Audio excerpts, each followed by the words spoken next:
there is tumult in the world, Jesus Christ is still Lord. You are tuned in to Ignite Radio Live.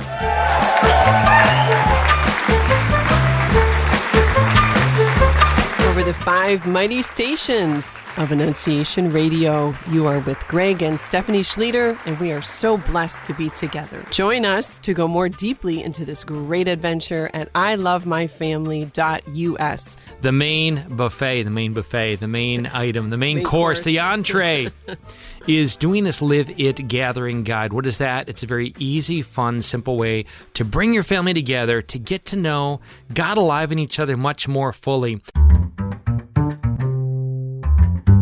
Brief commercial before we get to our amazing guest. We want to highlight Catholic business leaders who just give great witness to the highest standards of professional excellence and building the kingdom. And we just want to you, our listeners, to hear about them and to read more about them and look them up at massimpact.us/kingdom. These guys are amazing when you're looking for people that you can trust and know that there's integrity there. And again, also about the mission in their businesses about building the kingdom, which is most important. So we just want to shout out and highlight and give thanks to these wonderful businesses. We ask you to support them as they do support us in our ministry.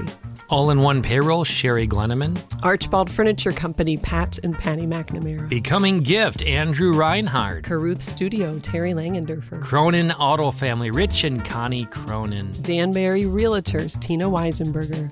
Endlish Environmental and Energy, Tammy Endlish. Imago Dei Video Productions, Greg Schlueter. Interstate Commercial Glass, Walt Erickson. Isabel Financial Services, Dennis Isabel. MFC Products, Miller Fastener and Components, Paul Miller. Resourcement, Jeff Barefoot. SJS Investment Services, Kevin Kelly. Turning Point Chiropractic, Doctors Jeff and Rachel Elmore. Walker Family Funeral Homes and Crematory, Ryan Hobbs. Again, please support these wonderful Catholic business owners, massimpact.us/kingdom. And we do encourage you to join us on the third Thursdays of every month. Mark your calendar for Belief and Beverage Nights.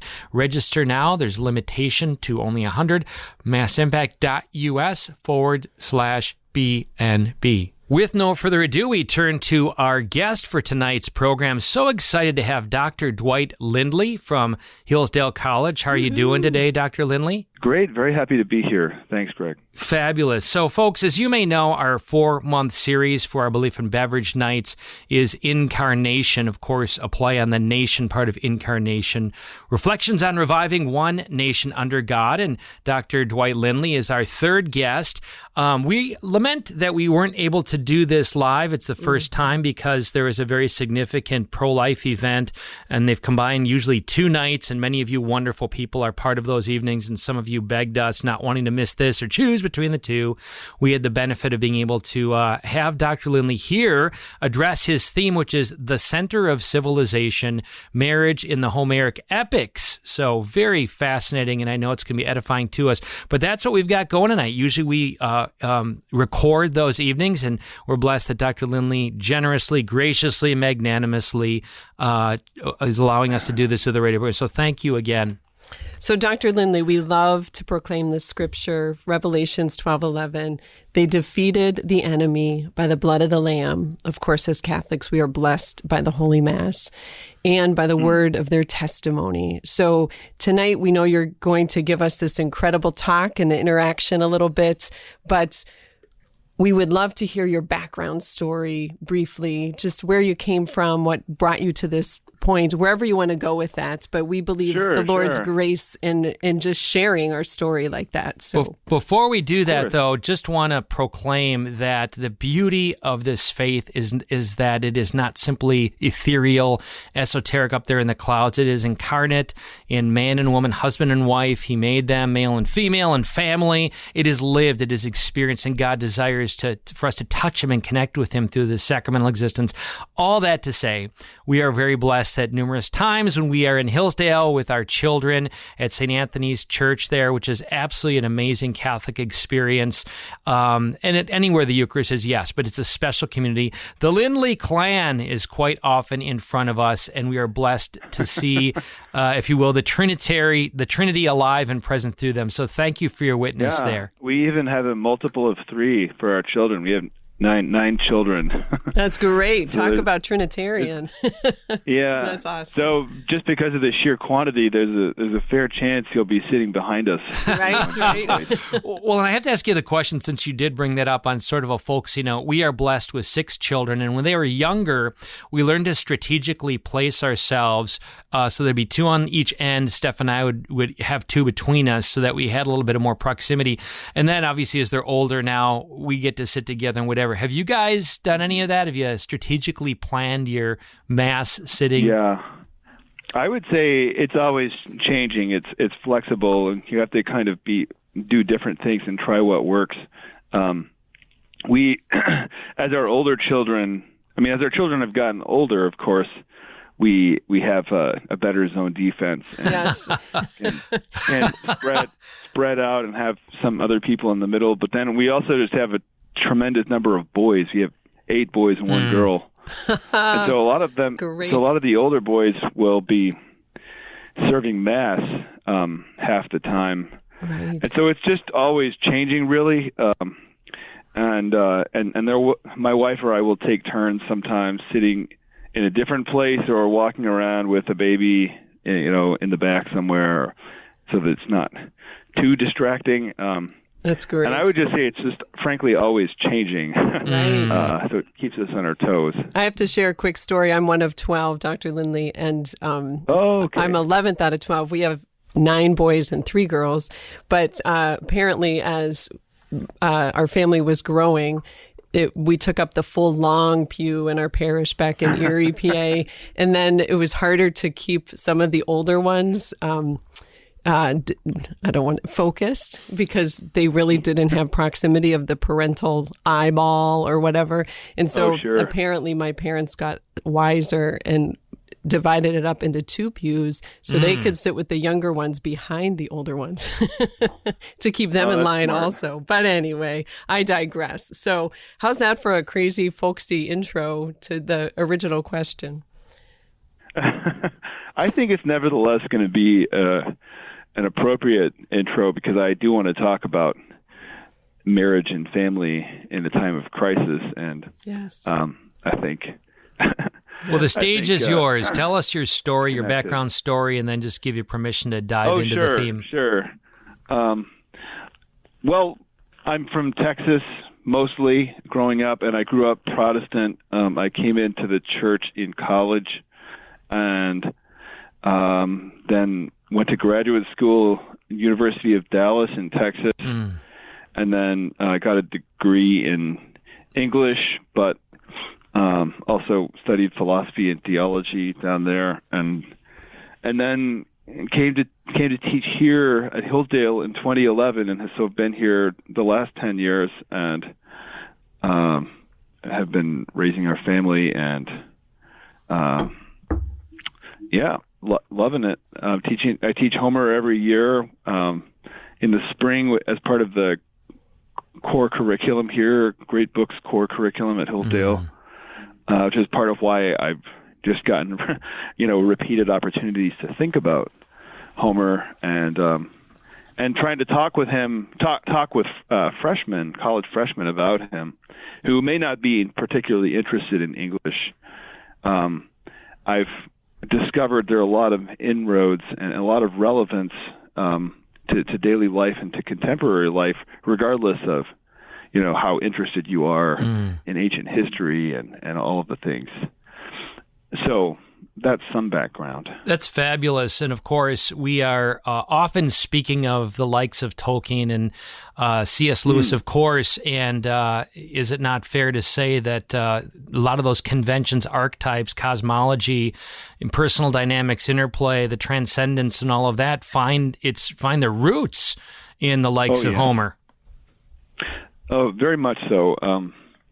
They all, many of those latter-day epics that we love from Tolkien and others have these quest narratives and homecoming narratives where you've been away and you have to come back home, and it's a great struggle. All of those kinds of things have their roots in Homer. That's amazing. At least a lot of their roots.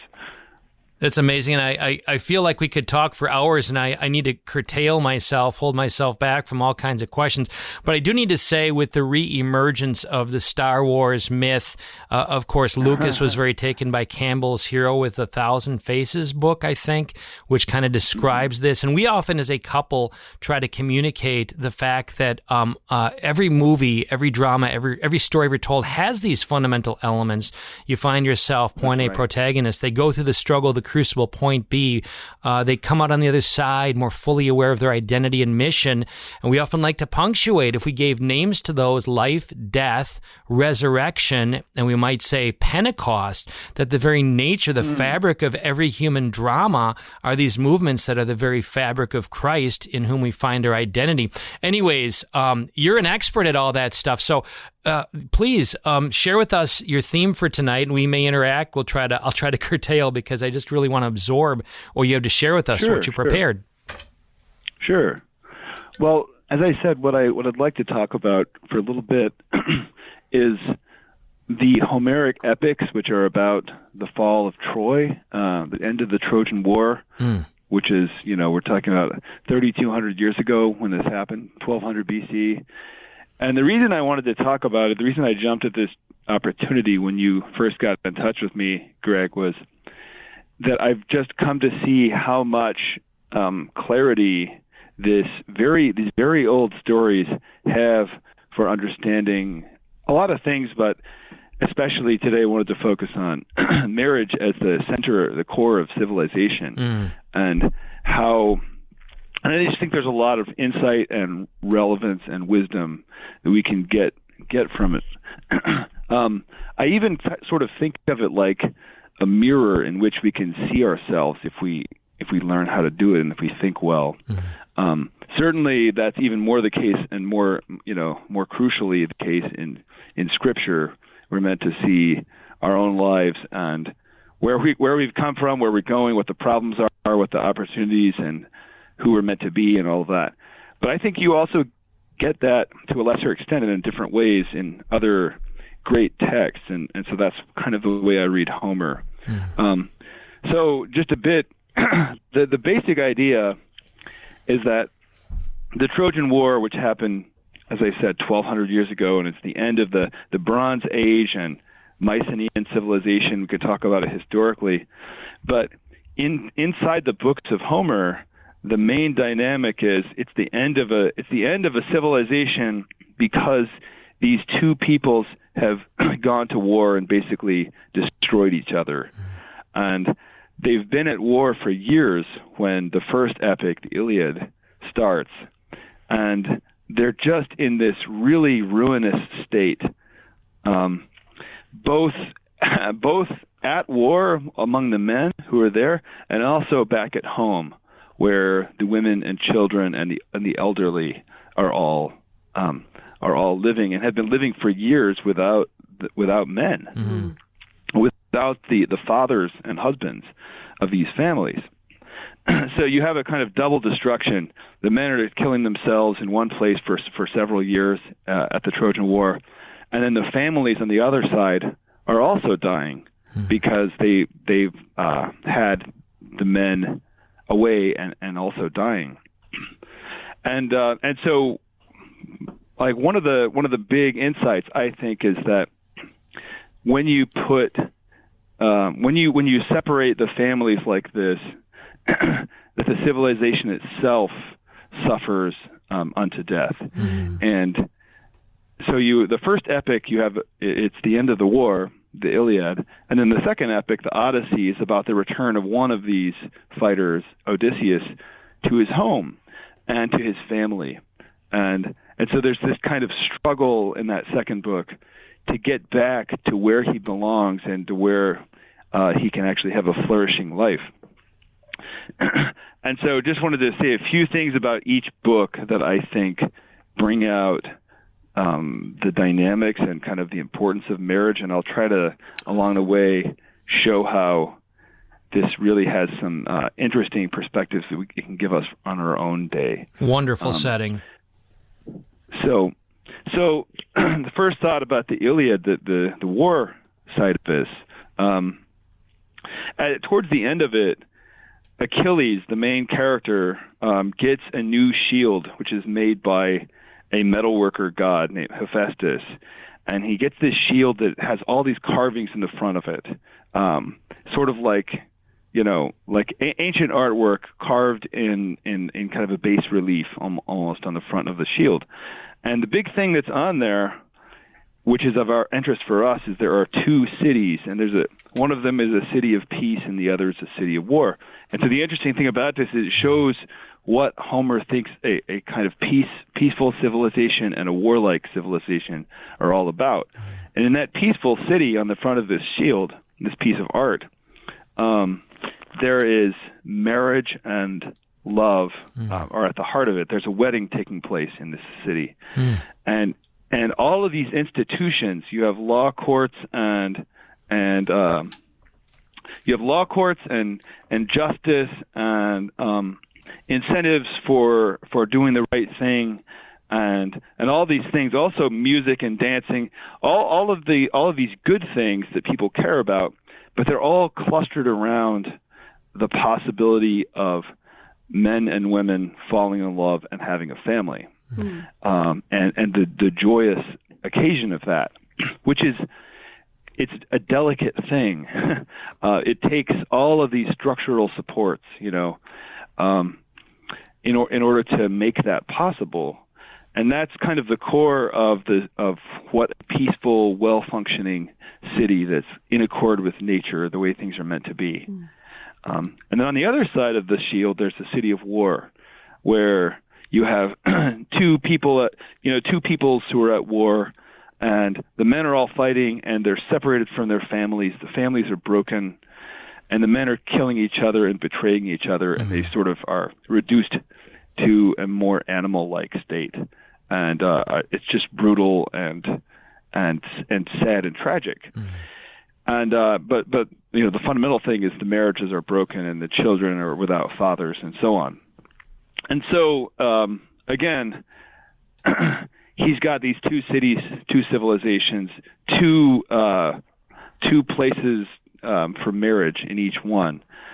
And what you take away from this scene is just that the Iliad and the Trojan War is that city of war, and it's a civilization that has broken itself by tearing apart its marriages.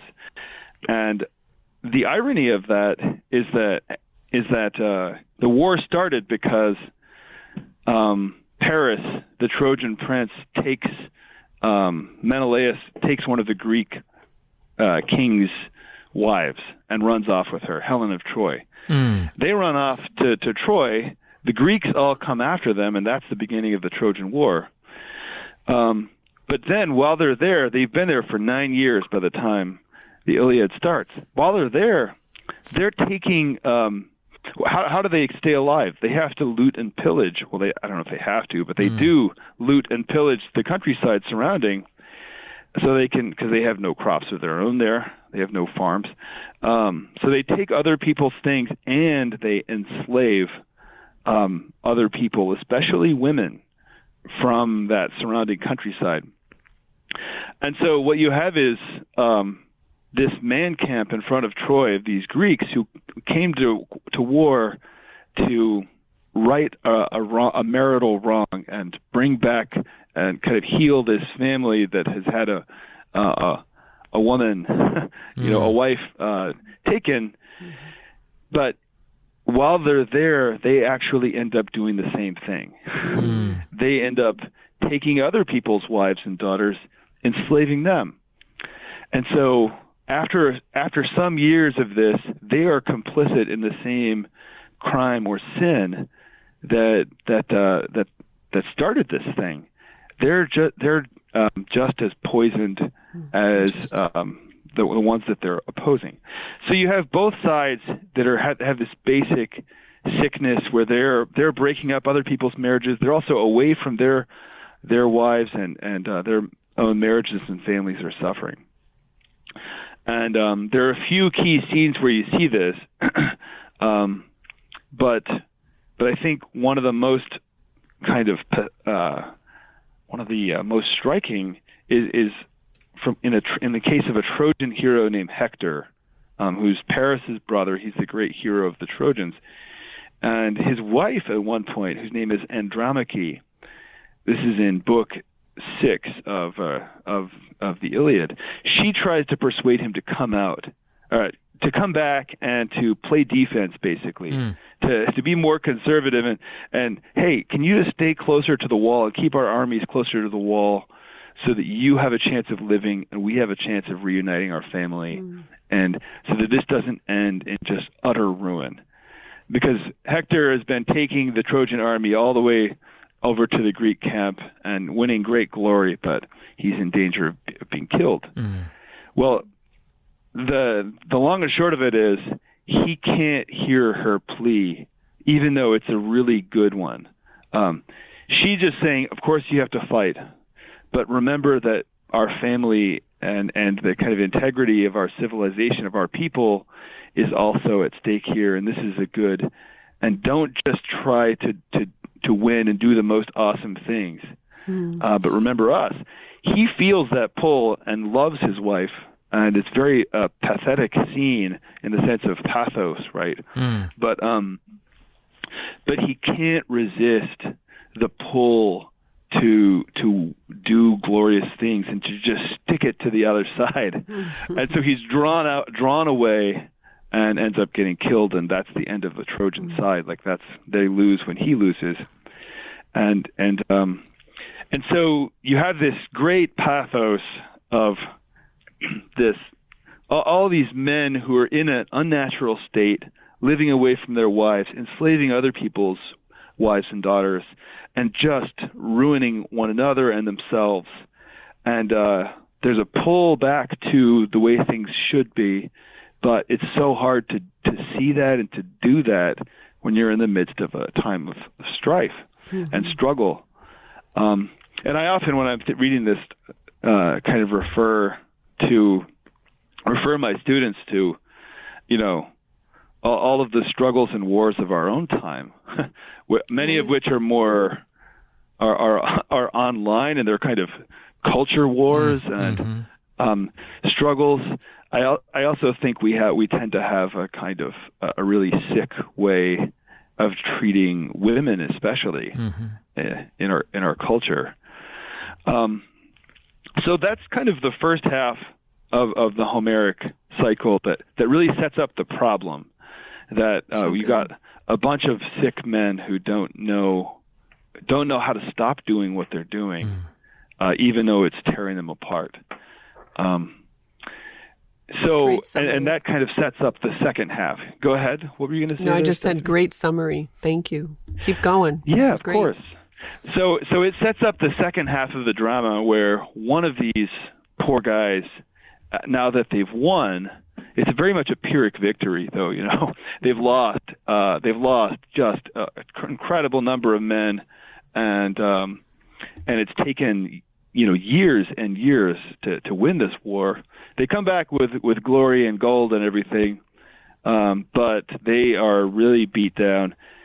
And the biggest problem is that they have changed. They have become something less than who they're meant to be over this process, because you know how it is. We all know how it is as parents. Habits form people and make us who we are. You kind of are what your habits are. And these men have formed these habits of using people and taking what they want by force. And this is another area in which I think we have a really kind of sick way of that men in this culture, our culture today, have a sick way of treating women, is that we're so many of us are habituated to using them for sexual pleasure online. But anyway, so we have all these guys in the Trojan War. They're all habituated to that kind of thing too. And so part of the reason that it takes Odysseus and others in the Trojan War so long to get home is that they have all these bad habits that are getting them in trouble on the way. And Odysseus picks a bunch of fights, and he gets caught up with a few women on the way home because that's what he's been doing for years. He's kind of been denatured a little bit and made reduced and made less of a man than he's meant to be. And so the story of the Odyssey is the twists and turns of his story is he is trying to get back home, but really is actually struggling to become the man again that he needs to be in order to get home, in order to play the role that he needs to be as husband, father, the king, and leader of his people. Okay, so just a couple of anecdotes, vignettes from the Odyssey. And as we're thinking about this, we can think about our own culture, I think, because we have a really sick, strife-ridden culture where we have habits of using women and broken families all over the place, as we know. When we're thinking about the Odyssey, part of what I think we can think about is what is the path back to our own, the healing of our own civilization, our own families, our own countless broken men who are sick and know that they're sick but don't know how to get back. Okay, so the Odyssey opens with, it's interesting, it doesn't open with Odysseus, on the boat sailing back. It opens with a view of his family back home, his wife, whose name is Penelope, and his son, whose name is Telemachus. Telemachus is a late teens, maybe 20-year-old guy who has grown up without a father because his father took 10 years away at war, and he's taken several more years on the way home because he's gotten in so many messes and gotten stuck various places because of who he is and his bad habits. So you got a son without a father who doesn't know what it means to be a man. And then you have a wife without any support, without any help, taking care of their house, obviously their son, but also ruling. She has no help governing the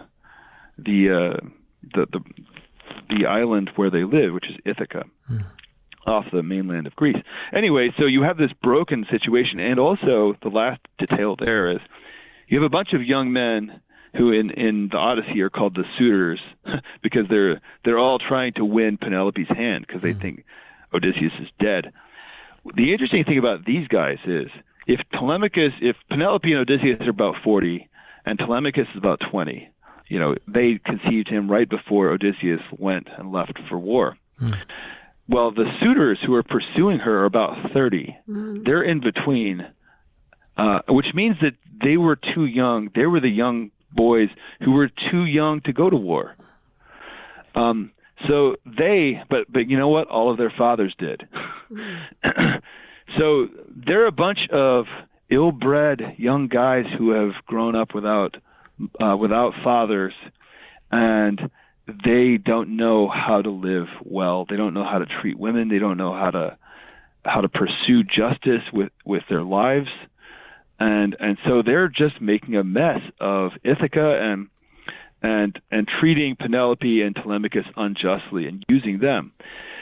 So what I'm saying is you have an image of a broken culture and society back home, and it's broken because these men have been gone.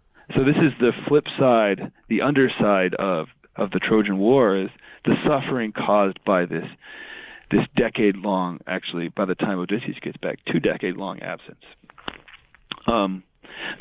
Which is just as much the way a culture dies as the other.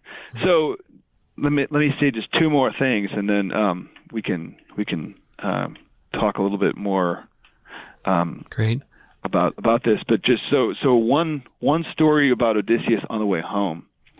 Famously, he gets caught with a goddess whose name is Calypso, and this is in Homer, as Homer describes it, it is sort of like a stock male like sinful fantasy of men, where he washes up on this island where there is an immortal goddess who will never get old, and she's beautiful and basically wants to make him her husband. And and everything is there. They have all the food they need without, just grows naturally without needing to be taken care of.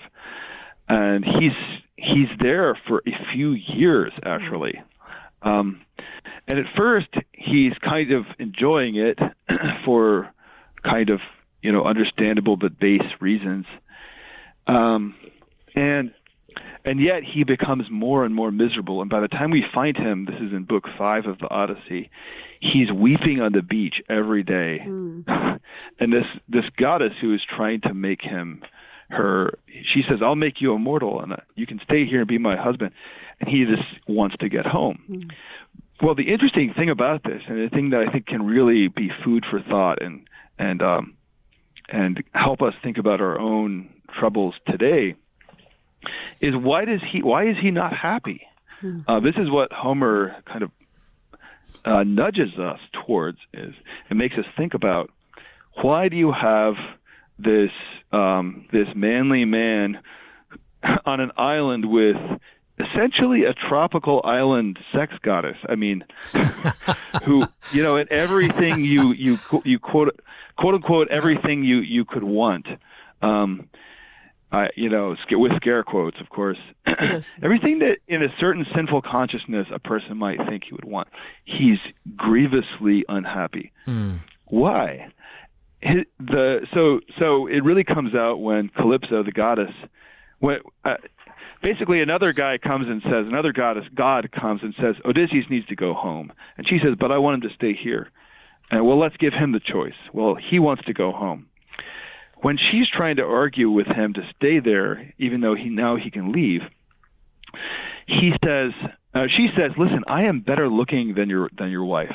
Your wife is aging. You have a 40-year-old wife.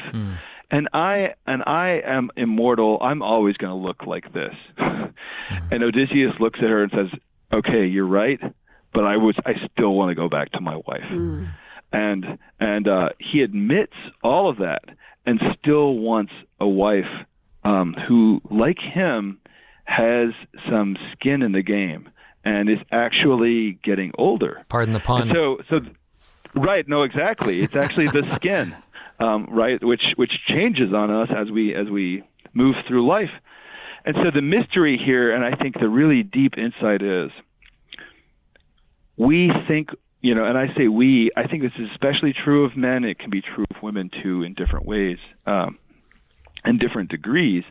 But we think we want to escape time, and we think we want to have a kind of a lover that has no where there's no strings attached, where we have nothing to lose, and we can just enjoy the pleasure of the other and the other's beauty,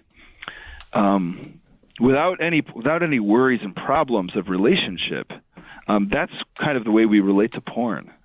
Okay, it's all outside of time. It's a person with an unchanging body and no strings attached and no responsibilities. That seems like what we want, but it is actually really unfulfilling. As everyone knows, at a certain point, but on the front end, like, that seems really unlikely. We actually, what Homer knows and shows us in this story is that what we really want is somebody who can be a companion through history, through time, who actually has a drama, who can has ups and downs, and who has something at stake in life. And we need somebody like that as a companion and as a lover too, to be a kind of appropriate, fitting companion for life.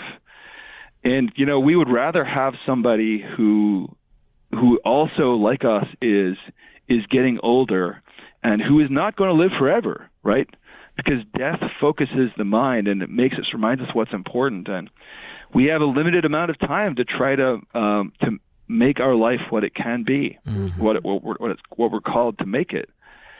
So I just think it's a really insightful picture of this basic contrast between what we, and especially kind of sinful men, think that they want, and then what actually we need, which is, of course, permanent companionship of marriage with somebody who actually has skin in the game, as I said. That's amazing. So beautiful. Fabulous presentation, and I know so much more to go and depths to pine and that sort of thing, but just in insights, and obviously any of us paying attention, seeing the likes of Antifa, Black Lives Matter, policies coming out of Washington or other places. Really, the byline of that is Portrait of a Fatherless Society, and you're really raising those fundamental themes and recognizing, there is an order, as the great producer Cecil B. DeMille said. You really can't break this moral law. We can only break ourselves against it. Timeless. I mean, that is the story, that there's a moral landscape.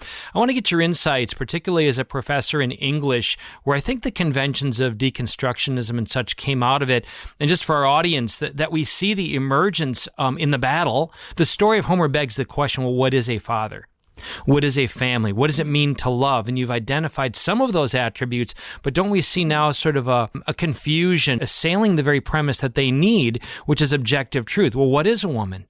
Well, what is marriage? Well, what is a man? Right. So how do we understand that through the lens of Homer, maybe?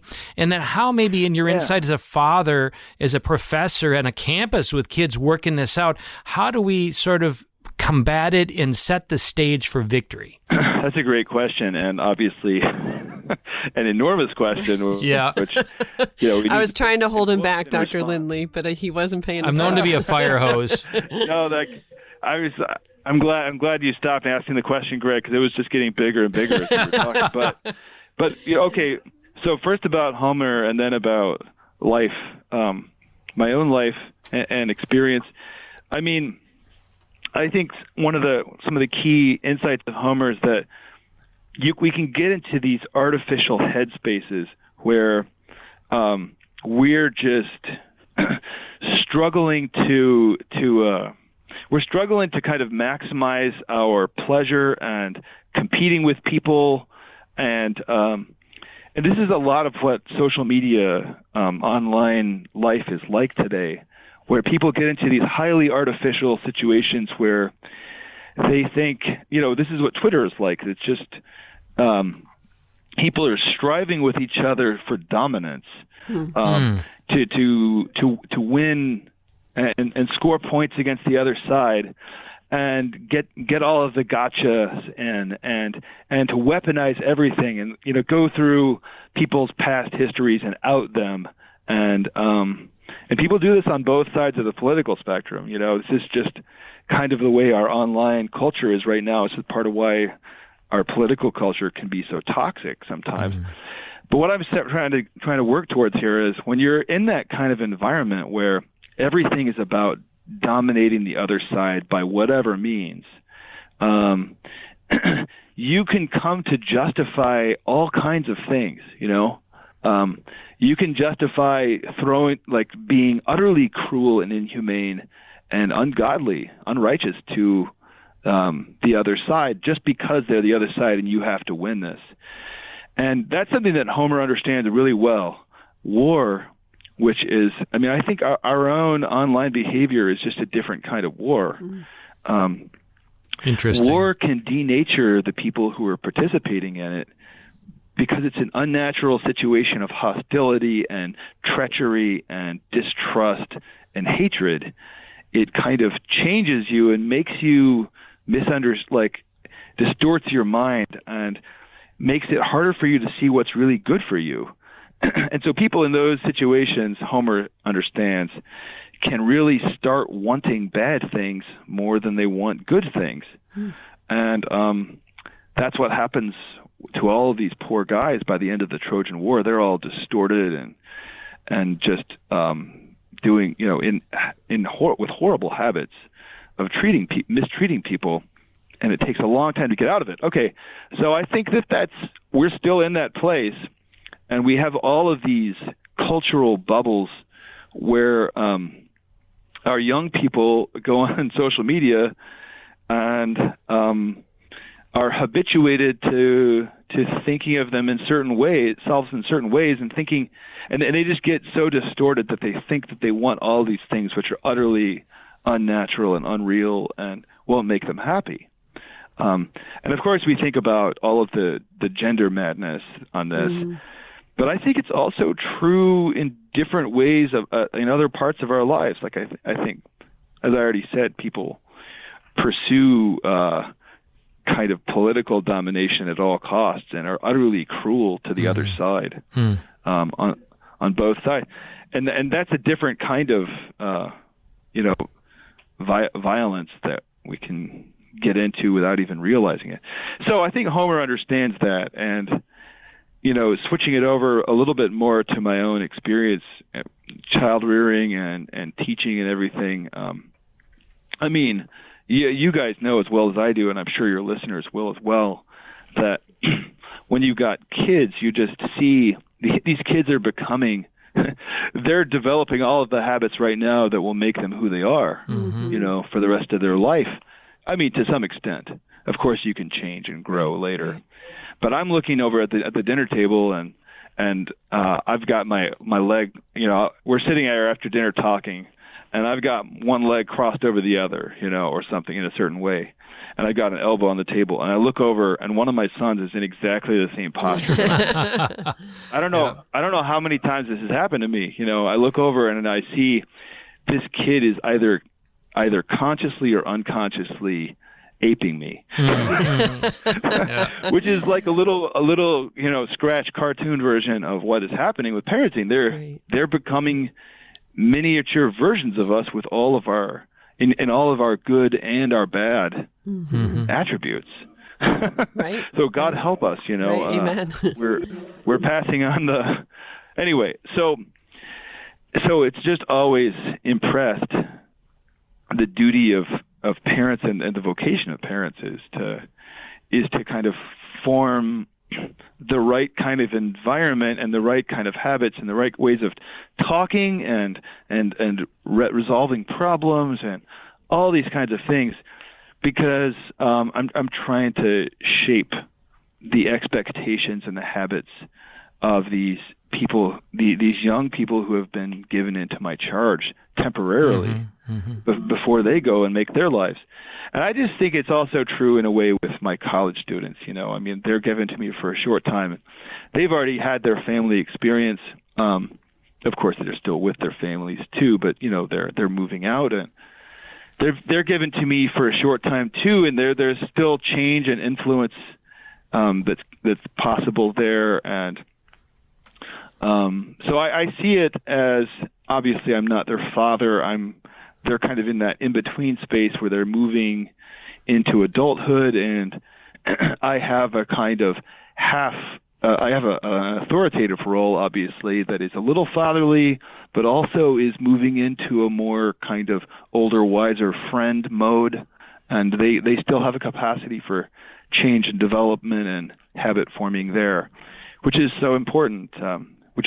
This is why I love being a college professor, is a chance for mentorship and making a difference in people's lives. It's amazing. You're speaking and giving witness in your stories and illustrations to relationship is the heart of religion. Not no religion or no ritual, it's essential, but relationship, this sense of what it means to be a human being and to be known and to know and to interact. And I say this because I think, to me, you look at, again, Antifa, Black Lives Matter, this reveals a great poverty. How many of us really inherited a vision of what it means in that respect of that personalist aspect?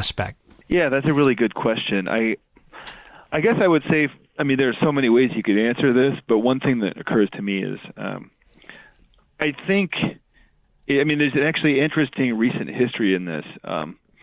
Up until the middle of the 19th century, when society really started to urbanize, especially in the West, and you have the industrialization, and people are all moving into the cities and leaving the farms. where they used to, and the smaller towns and everything where they used to live. And that really speeds up even more in the 20th century and is still happening in some ways.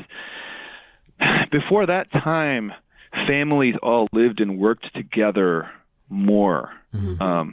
And like, I'm not saying that men didn't have problems before that, but because most families around the world for most centuries of human existence have had to all work together in order to make their daily bread, make it happen. And you didn't have this kind of segregated life where men are out alone somewhere like they started to be in the 19th century and the 20th century. Men are out alone somewhere. Women and children are back in the house doing their own thing. It was much more of a family, an integrated family unit for most people by necessity for most centuries of human history. What we've gotten in the advanced industrialized West is more of this segregated model where men and women are more or working in different places. This is still true with women in the workforce, of course. And then children are either at home or they're at school. They also are kind of hived off in their own way. So what I'm working around to saying is just that. Fascinating. I think we've had cultural models in the past where it's been more organically built in to have a more relational model with your father. And part of the reason we had the more distant, like I will do things for the family in a kind of dutiful way. I'll meet the needs and bring home the bacon and do this and that on the margins. That model is especially a 20th century model. It's kind of a late modern thing. I think we do. I totally agree, Greg, that we need to get back to a more relational, hands-on, like whole personal approach to fathering. And I think this is one of the big kind of apostolic and catechetical struggles that we've got, is how to reform the next generation of fathers, not to mention the fathers that already are practicing it right now. How do we help them and inspire them? I think one of the big things is just seeing other people do their like seeing good fathers do what they do, and kind of sharing our lives with other people, not in a kind of heavy-handed, teacherly kind of way, but just have people over and try to get together with people. It's good parenting is really attractive, and if obviously we're trying to be parents as well as we can, and we're also trying to share our lives with other people and bring them alongside, and then I think it's going to grow and change.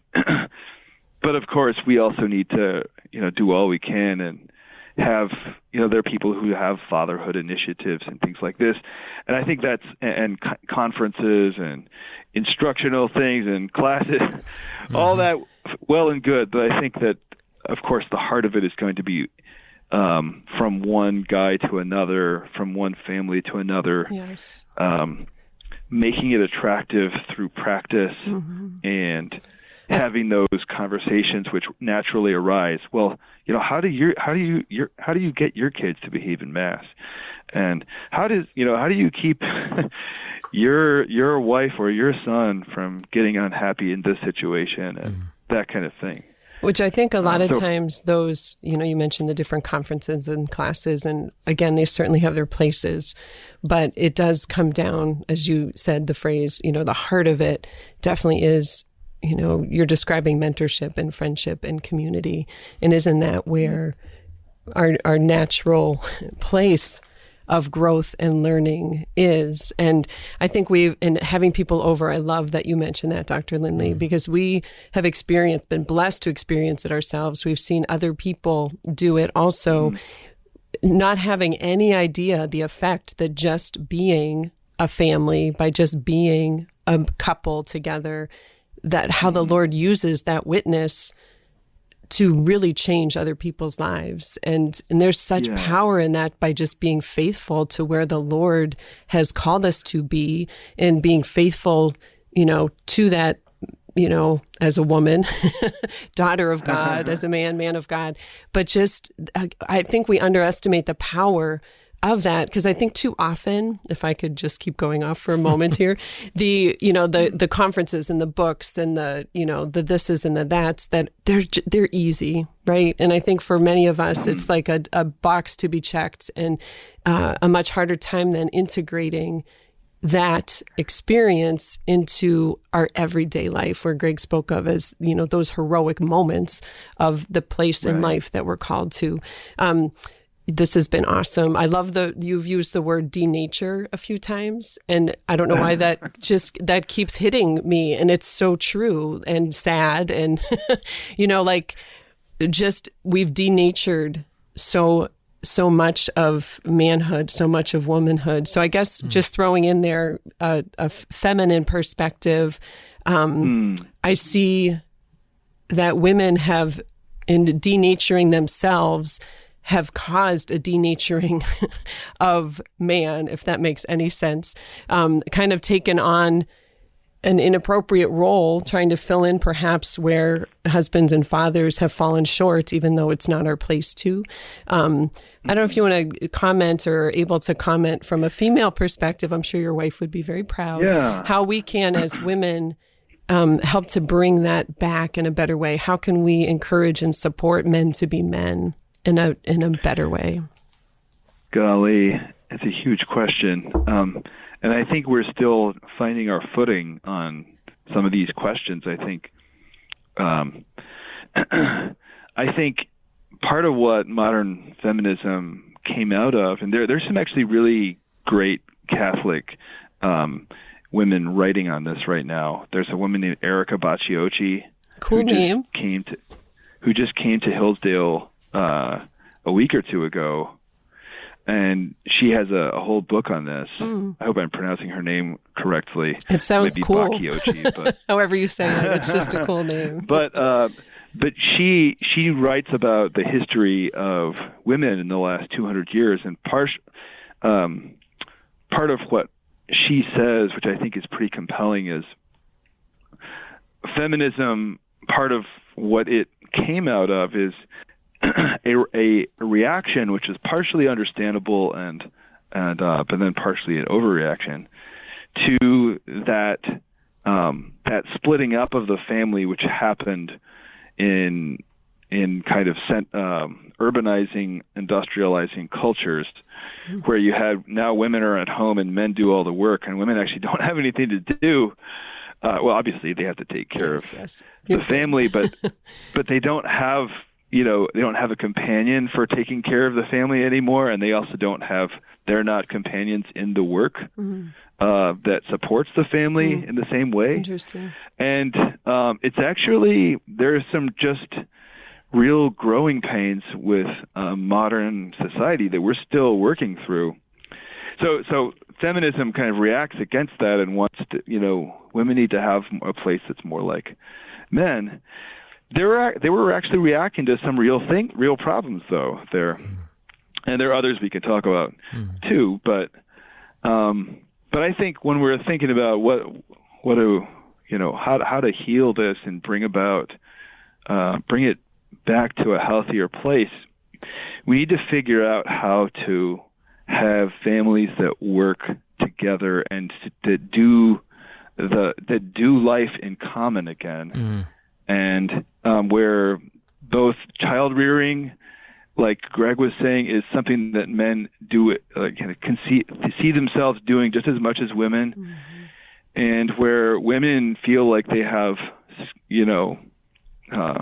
where they feel like they're fully integrated and fully important part of the whole the whole process as well.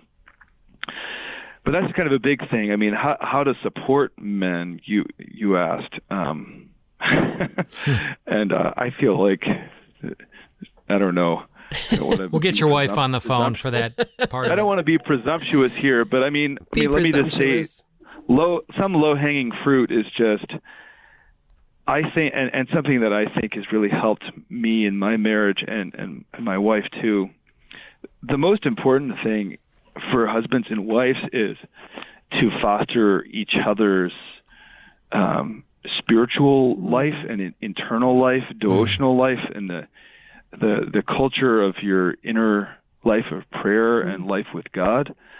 Awesome. And when I say foster, I mean just help the other person get up in the morning and have some quiet time to set apart for this part of your life. Which is really hard, especially when you got little kids, and you're dog tired at the end of the day, and you need all the sleep you can get. But even with a big family, you can make time for that if it's important, and it is.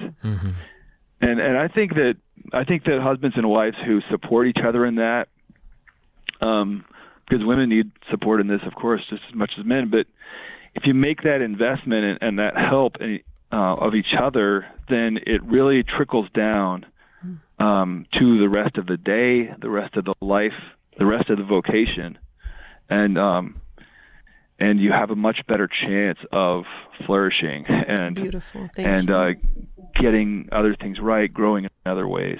That is a great punctuation mark on this first of what hopefully will be other programs where we can tap your wisdom and insight, because I think it does. It is the ancients. It is truth speaking to us today and forming us to be the best versions of ourselves. And I think we are a people we're looking for guide. We're looking for direction, especially in the wake of deconstructionism, where there's so much litter and debris and people trying to ask now, well, what is the truth? Because I'm broken. I need truth, and I need it in an unpoliticized sort of way. I just need it because I understand that it's true. So folks, so blessed that you're with us on this journey, Ignite Radio Live. You can listen to our recent programs. Tune in at igniteradiolive.com.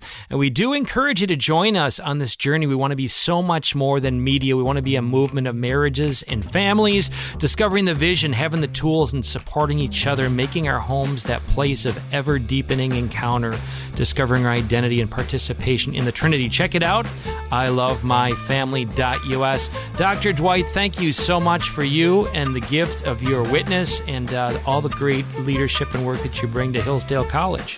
Thank you, Greg and Stephanie. It's been a pleasure.